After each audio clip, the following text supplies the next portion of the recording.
ಪ್ರತಿ ಬಾರಿನೂ ಕೂಡ ಅವರ ಆಶ್ವಾಸ ಸಿಗ್ತಾ ಇತ್ತು. ಅದೊಂದು ನೋವು ನಂಗಿದೆ, ಈ ಬಾರಿ ನಂಗೆ ಅವರ ಆಶ್ವಾಸ ಸಿಗ್ತಾ ಇಲ್ಲಲ್ಲ ಅಂತ ಹೇಳಿ. ಆದ್ರೆ ಆ ನೋವಿನ ಜೊತೆಗೆ ಇನ್ನೊಂದು ನೋವು ಅಂತ ಏನಂದ್ರೆ, ಅವ್ರು ಹೇಳ್ತಿರುವಂತ ವಿಚಾರಗಳು ಸಂಪೂರ್ಣವಾದಂತ ಒಂದು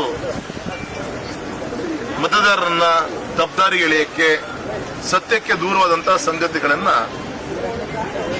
ವಿಚಾರವನ್ನ ಮುಂದಿಡ್ತಾ ಇದ್ದಾರೆ.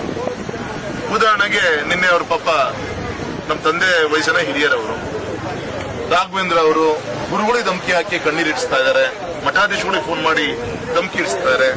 ನಾನು ಆತರ ಒಬ್ಬ ಗುರುಗಳಿಗೆ ಏನಾದ್ರು ನನ್ನ ಹತ್ರ ಹಗುರನ್ನ ಮಾತಾಡಿದ್ರೆ ಆ ತಾಯಿ ರೇಣುಕಮ್ಮ ನಾನು ನೋಡ್ಕೊಂತಾರೆ.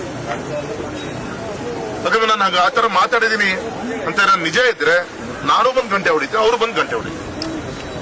ಹಾಗಾಗಿ ಅತ್ಯಂತ ನೋವಾಗಿದೆ ನನಗೆ ಆ ಮಾತನ್ನ